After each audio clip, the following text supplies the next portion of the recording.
He's starting to become a teenager and he is getting more and more insolent and rebellious towards my husband. Teenagers are my favorite age by far. They are the smartest, they are the most developed, they are the most interesting. They can also be the most snarky. He is now starting to answer in a disrespectful way, doesn't want to do things when asked to do them. They are fascinating.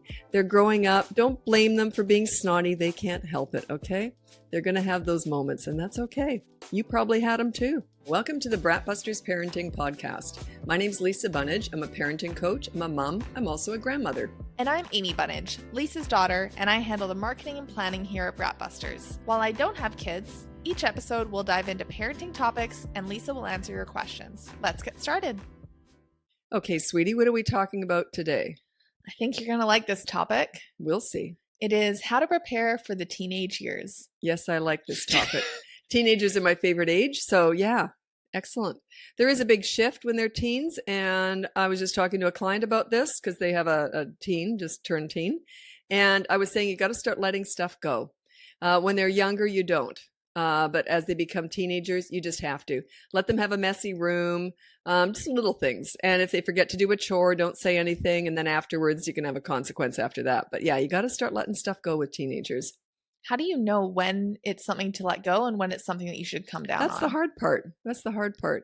And you never address attitude because that's something that they're allowed to have and let them have it. There's no point in addressing it anyway. Well, I can't answer that because there's no script for that. It's more just, if you ask me, would you let this go? I would let attitude go. So yeah, you're not fair. You never let me have anything. I'd go, okay, we'll just talk about it later. Something like that. But if they said, well, I'm going to go steal your car and go and do drugs all night, I might have an issue with that one. So those are two extremes, but. And then everything else in the middle, just figure it out. Good luck. It is tricky. And that's the hard part. That's why, like when I'm working with parents, we have to assess each thing individually. So, but that might come up when we're talking through this podcast. It might come up. Yeah, I think what might be helpful is before we get into the questions, you do have your top 5 tips for parenting teenagers. Maybe we can start with that. Yeah, I forgot about that. These are my top 5 tips for parenting teenagers. Number 1, listen to understand and show empathy. You don't listen to gather information to lecture with, or they will tune you out. If they want your advice, they'll ask for it. They already know it anyway.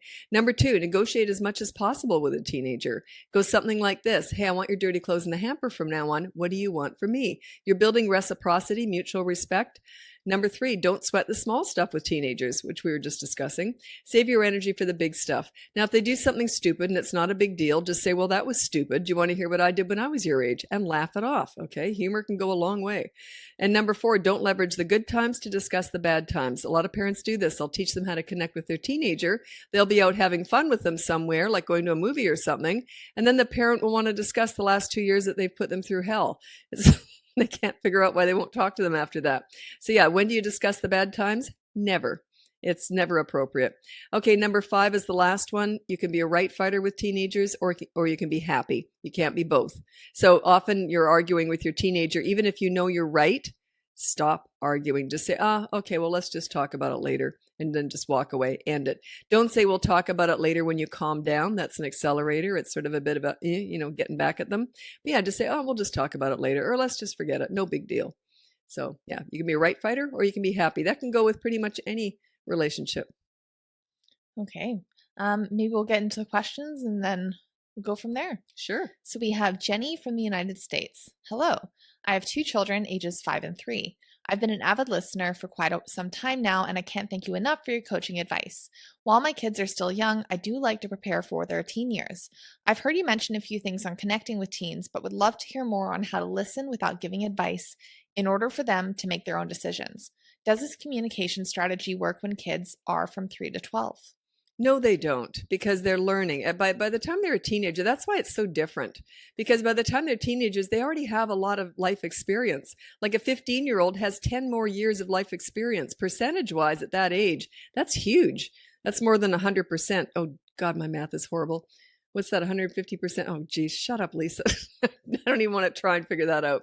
But yeah, think about if you've only been in the world for 5 years, You don't know how to make a decision yet. You haven't really seen anything yet, but teenagers have seen a lot more. Okay. So it's very, very different. So you're not starting to exercise this stuff now. You're thinking about later on. If you do everything that I talk about in the toddler and the younger years, you are actually leaning into the teen years just by doing that. You're at the height of your leadership between the ages of 3 and 12 years old. And that's when you do want to exercise your leadership quite consistently. And then when they hit about 13, when they're teenagers, then you want to pass that leadership torch over to them, because I'll tell you something, they're going to take it anyway.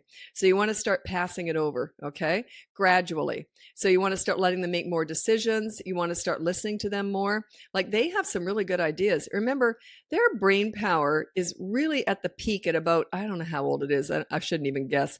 But when they're teenagers, like maybe 16, 17, 18, around there, their brains are really fast and they're really highly functioning. They don't have the experience that we do, that adults do, but they've got incredible brain power, okay? And they see everything from a fresh perspective. Open your mind to their music. Open your mind to their video games, stuff that they love doing. The more you open your mind to that and ask questions about it and show interest in it, the closer you'll get to them and the more they tend to respect you, because all of a sudden you're showing them respect for their interests. Don't be putting down their interests all the time. That's a big mistake parents make. I didn't like my son's music. He loved heavy metal music. Well, now I happen to like it too. I like rap. I like a whole bunch of different music I never would have liked had I not had a teenage boy who liked all that stuff. And I opened my mind and I started listening to it. And now, all by myself, he's 35, but I'm at the gym. He's not cueing me. We still talk about music quite a bit. But yeah, I'm listening to all the stuff that he got me into. Open your mind. You might learn something. It's the idea of not yucking somebody else's yum. I've never heard that ever before. Oh, really? Never heard that. Okay. Not yucking someone else's yum. Yeah, a lot of people do that, like you'll say, oh, I love that. Oh, I hate that. It's kind of natural to do that. But yeah, that's a very good point. I think I do that with people. If they say they love something, I think I want my opinion out there. I should just shut up more. That hit home, that one. Yucking other people's yum. Yeah, I do that. Yeah, if someone says they love eating something or whatever, I'll go, oh, yeah, I don't like that. Yeah, I do that. I'm the only time I can think of recently would be when I was looking at shoes.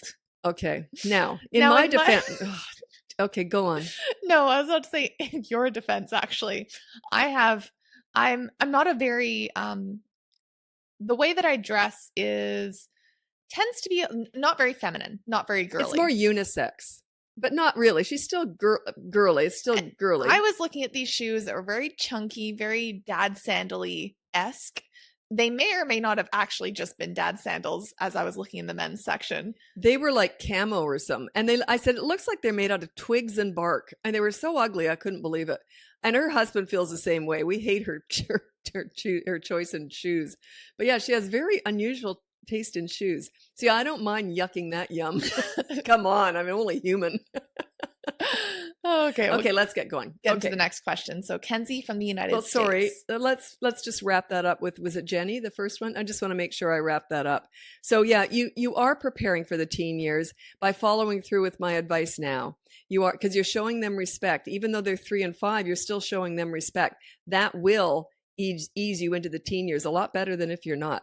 So that's why the behavior board has you on it too. So you are preparing for the teen years. There you go. Sorry. Okay, we have Kenzie from the United States. I have 2 littles, so 2-year-old and 7-month-old, but because I'm a planner, I've heard multiple times from your podcasts and social media about not sweating the small stuff with teenagers. What's little stuff and what's big stuff, and how does that work? My teenage years were rough with my parents, and I really just want a different environment for my girls, even though I have 11 years. So okay, so what do you ignore? Basically, I would say playing their music loud. I tolerated a lot more of that than I thought I would, because I respected the fact they like to zip up the volume, stuff like that. A messy room. I'm very, very fussy. But I decided when they were teenagers, I thought, no, you got to give them something, right? You got to give them something that's theirs. My only rule was with their rooms, keep them as messy as you want, but no dirty laundry or no food or drink in there, because of the, mice could get in or something. I don't know. There's something in there that's, might smell good to cockroaches or something. So that was why. But yeah, messy room was one. Also, a lot of people disagree with me on this, is I didn't have a curfew for my kids. So here's how it went. They'd go out. My son was the one who would want to play late. He'd be playing video games with his friends, so he'd be out all night sometimes. We were in constant contact, so I always knew where he was, who he was with. And then he would just say, "Oh, can I stay another hour or another whatever?" So we discuss it at the night, because you never know if you're going to have a good time or a lousy time. So if I'd said to my kids, "You have a curfew of 12 o'clock at night," if they're having a great time and they're 16 years old, there's no way I would try and get them home at 12, unless I was sick or there was some really good reason for that. So that was another one. No curfew. We just discussed it. I always knew where they were. And, I had my alarm set throughout the night, so I'd wake up and check in on them just to make sure they were still alive, kind of thing. And so that was another one. Also, I did my best to not critique who they were hanging out with, because that's one guaranteed way of making those people or that person more attractive. So just shut your mouth about, it's hard to do, and I wasn't perfect at it, but shut your mouth if they make poor decisions with who they are with. Let them make those mistakes. Let them learn on their own. And here's the thing is, the more accepting you become of that person, the less likely they are to want to be with that person. It's just sort of a knee-jerk reaction. So yeah, that's another one. Let it go. Let them pick their own friends, their own boyfriends, girlfriends. Let all that stuff go. Now let's go into the curfew thing, because I do think that is something that causes a lot of confusion online. It really does. And but when I'm coaching, I go into more detail. So maybe I'll do that here. So the reason I did that was I thought, I can remember going out, and I didn't have a curfew either. I can remember going out and I would have a really bad time. So I'd want to come home early. And then I remember going out, and I was like 16, 17, whatever, and I'd want to stay out till 2, 3 in the morning. And so my mom would say, "Sure, just give me a call if you want to be picked up," or I had her car at that age. But yeah, I remember that. You see, whenever I'm giving advice, it's based on my experience with kids and teenagers, and also my own memory of what each age felt like. So I didn't want to go home at midnight if I was having a great time. You see, so I respect that. And I wanted my teenagers to be happy. I wanted them to go out and have fun. Plus, I knew where they were. I knew what they were doing. They told me everything, so I trusted them 100%. And that's part of building that trust, is if you don't have a curfew, boy, that's the ultimate trust. You trust them, then they can trust you. Vice versa. I definitely felt like I did tell you everything. But I think with the curfew, I think that some parents maybe have this thought that is, maybe they're just keeping in their head that maybe just bad things don't happen before 10 p.m. Very good point. And that's another thing I often talk about. If you try and, let's say you've got a kid who, I don't want to get too explicit here, but you're worried about their activities. Like, let's say they're 14, 15, and they've got a boyfriend or girlfriend, and you're worried about that. So a lot of parents do put lockup to them. So as soon as you get home, you're in lockdown. So in other words, they can't even go out. They're doing it at school. So you think you're protecting them from these things. They can do anything at school. They get lookouts. They're in the staff bathroom. They're in the gym, behind the bleachers. I've heard it all. And you can't protect them. The only way to protect your teenagers is to work on your connection with them, and they will tell you everything. And I remember once my son said, "Well, I could never really get in trouble when I know I'm going to tell everything to mommy anyways." We were laughing at that. So yeah, we had we talked about everything. So, and I never told them what to do or what not to do. Because we had such a close relationship, they knew they could tell me anything. And they're much less likely to get into trouble if they're going to talk to their mom about it first, or their parent about it first. It kind of loses its cachet in a way. Loses the appeal. Yeah. So I was pretty open about stuff, and I'm a very conservative person. It's not like I was wild at all. I knew what they were doing, and they wanted to tell me. They just did. I don't even think I asked. They just told me. And of course, like, we're human. I've made mistakes growing up, but I also think that you created that atmosphere where I felt like I could tell you everything without judgment. Maybe there are a few things you judged me for, which I knew, but overall, I felt that even that never stopped me from coming to you again. Well, we'd often laugh at it too. So yeah, and I'd usually had stories about what I did when I was young too. So I was never that wild, but we all do stupid things when we're teenagers. So you've just forgotten although some people have never done stupid things as a teenager. But yeah, I never went wild, but I certainly did things that my mother probably wouldn't have liked, but she would have heard all about it afterwards anyway. So that's what I did. My kids told me everything too. I told my mom everything. And she goes, "Yeah," I didn't want to hear it, but you told me anyway. Okay, we'll get into the next question. So we have Danielle from the United States. My firstborn teenage son has a girlfriend for the first time. They've been together for a few months and some pretty serious, so 15-year-olds. I've caught him several times now staying on the phone with her all night long. They are sleeping but leave their call connected. My gut tells me that there is something wrong with this, and I've explained to him I would need to put his phone on downtime. He wants a reason, of course, and the best reason I can give him is that this sort of thing breeds codependence. He doesn't quite understand that, and I am wondering if you have any thoughts or insights on this. Do you know what I'm going to say? I don't. You don't. What's the harm in that? If that's all he's doing, that's one of those things I would let go. Absolutely 100%. I would let that one go. If that's the worst he's doing, wow, you're lucky. If they want to hear each other snoring. If they want to hear each other farting and snoring all night long, you let that happen. I wouldn't have a problem with that at all. Don't edit that out. It was funny. Okay, that was a quick one. Yeah. Which is interesting because with this podcast, I always expect the teenage questions are going to be a little longer. Well, that one was not. That's black and white, that one. That's such a small stuff thing. Because I do specialize in teen crisis work, so you can imagine what I hear. And but yeah, if you're gonna try and micromanage that small stuff, you got no hope with the big stuff. See, I saved anything up. If I was going to come in as mom, I saved it up for the big stuff. So I had more clout. If I was coming in as mom with all the small stuff, I would have had nothing left. So yeah, save it up if anything big comes along. That's actually really true. Because there are a couple times where you go, Amy, do I ever tell you what to do? No, Mom. Well, yeah, that's about to change today. Yeah, I got one for you. So yeah, and then you would listen. I remember that too. You would listen, like you would. Oh, okay. I'd take it in a little bit more. Yeah, a little, and still, it was still her choice. But plus, now my kids weren't in crisis, so I want to make this very clear. If you have a teenager in crisis, what I mean by that is doing dangerous things. Okay, well, I won't go on about that. But if you have kids doing dangerous things, it's different. That would be coaching one-on-one with me. That is completely different. This is just normal, mainstream teen angst that we're talking about. Okay?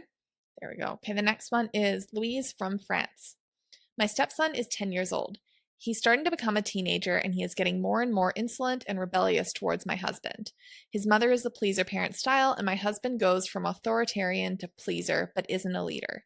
He is now starting to answer in a disrespectful way, doesn't want to do things when asked to do them, takes hours to go brush his teeth, shower, get ready, leave example. My husband either says nothing or gets angry and screams. What should I do? I can't stand the way he speaks to my husband, but don't want to do something because my husband doesn't do. My stepson and I have a good relationship, and he's never disrespectful towards me. Thanks so much for your help. Well, he's not your kid, so he's not disrespectful because you're probably not telling him what to do, too. I would suggest just check out the behavior board because the husband has got a pendulum swinging. He's either too tough or too lenient, and that never works. You want to sort of balance in the middle. I teach leadership. It's sort of between those two, the authority and the pleaser, right? So, but yeah, get the behavior board. It's free on my website. If you sign up to the newsletter, you'll get it for free. And it has rules and consequences for everybody. The important thing is that you are on there too. Parents are on there too. That's what makes it work. It's mutual respect. So I'd suggest start there and see how you go. And he's not a teenager yet. He's only 10. You said he's turning into a teenager. No, wait for 4 years, then we'll talk. Like very different at 14 than at 10. Okay. The next one was submitted anonymously. So, when is it okay, if ever, to spank or yell at your kid and teen? What if they steal money from you? Okay, I don't care what they do. Spanking and yelling are two fear-based parenting methods. I mean, from you, and you're also trying to intimidate and scare the kids. So they're never appropriate. But yeah, so Anonymous didn't want to put their name down. And I don't blame them because people are going to come at them like crazy, but it's a legitimate question. You know, in other words, if they do something really drastic, then should I spank them? Then should I yell? No, because it's never going to work. You use the behavior board and you put down no stealing. If they steal something, you say, okay, so here's the consequence for stealing. And just put it on the board. Just don't beat around the bush with this stuff. If he's stealing, put down his rule is no stealing. No anger, no lectures, no explaining it. Just say no stealing and that's it. Okay? Parents want to explain everything. They want to go on and on and on and on and on about it. You know, it's not the understanding that stops kids from doing naughty things. It's lack of impulse control or lack of consequences. That's it. You think about you. Would you pay your income tax every single year exactly on time if there was no penalty? Think about it. Consequences is that's what makes us all stay in line. Okay, same with your kids. Okay. The next question is Rachel from the United Kingdom. How do you deal with an older child, so son is 13, who is constantly correcting, mini parenting, and being mean to his younger sibling who's 9? For context, the meanness and correction is about something that could be factually correct, but there is glee in the corrective delivery and belittling, telling younger sibling, he's stupid. So, for example, dodgeball isn't an Olympic sport, you idiot, but it's constant rather than occasional. Okay, I would say no name calling on the behavior board and put down no name calling, period. That's it. You got to be careful. You can't say don't be mean because that's so subjective. But name calling is not subjective. Also, they cannot hint at a name. I get this all the time. What if they say, oh, you're so stoop? Everyone knows that's stupid, right? So, yes, put down no name calling, and that means hinting at name calling too. So, yeah, just put it on the board. Start there. Okay, we have one final question. Dawn from the United States. My 12-year-old is starting to be a mean girl. Help. Uh, Gee, I need more information with that one, unfortunately. Yeah, that one, mean girl. Yeah, so she's starting to be nasty to other kids. I would, okay, so I don't know what's going on there, but sometimes what I recommend is if you've got a girl who's starting to be mean to other girls, I would role play that out. And I would say, okay, so how would this go? And I would be her and I would get her to play her friend. And I would play out a mean scenario and see how she feels. Give it a go. It's kind of weak. It's not necessarily how I deal with it in coaching. But if you're just doing this on your own, give that a go. See if you could open her eyes a little bit. Could help, maybe not. There any other ways that maybe you're not addressing that specific thing, but are there any other things like focusing more on connection that you find helps with that? Well, that's what I teach. I teach parents how to connect with their kids. It might help, but it might not. You still have to address that mean streak. Okay. So having a good relationship with your kids usually prevents that stuff. But yeah, you still have to address that mean streak. There's something in her that gets glee out of making other people feel bad. By the way, that's low self-esteem. If you feel good about yourself, you can't be mean to other people. So she's got low self-esteem. Do you want to talk about, just to end on, that was the final question, about the idea with getting kids to fit in at school? Like that, I think, comes up for most teenagers. That's really tough. And I'll tell you why. School is such a tiny pool to pull from. You've only got so many kids, and you're often only meet some of them because you have classes with only some of them in the school, right? And you may not sit near them. So they've actually got a very small pool to pull from. It's difficult. So what I always suggest you do is get them involved in outside extracurricular things, not in your area if possible. If they're really struggling with socializing, put them in extracurricular activities outside of your area so that they're going to be exposed to different kids. Because if they're just going to see the same kids all over, kids often tend to do things together if they have a bestie, right? So the same two people will turn up everywhere. You know what I mean? They don't have you want to increase the size of their pool, in other words. So yeah, get them out there. You can do role playing if they're really struggling socially. You can say, hey, look, do you know how I made friends? We can just role play that. You pretend you're them and then they can be the friend and then do it back and forth, switch roles. So yeah, but it is tricky. It just is. The reality is that they're stuck in school for many, many years and they do have I've had some good years with friends. I've had some bad years with friends growing up. And it's just the reality, it's a tiny pool. Yeah, I think that actually helped me a lot. I can just put myself back into that teenage uh, Amy, and that was probably one of the most helpful things was you just explaining what you just explained to me right now. You were just like, it's a tiny pool. It's only 4 years, or where I grew up, it was only 4 years for high school. And like, I didn't love high school by any means. Like, I definitely felt like I didn't have the biggest friend group, but having that information actually made it easier. Plus, then when she went to college, she shone. I always said, when you go to college, you're going to shine. And she did. I loved it. Yeah. You see, so there's a bigger pool. She met, and generally when they get older and they get away from all their comfort friends and comfort zones, kids are they're nicer. The older they get, they're often nicer too. So yeah, she absolutely loved college. So that's where she met her husband too. That was everything. That was everything? Oh, okay. Teenagers are my favorite age by far. They are the smartest. They are the most developed. They are the most interesting. They can also be the most snarky. But when you get a close relationship with them, you learn to ignore the snark and walk away. Don't argue with them.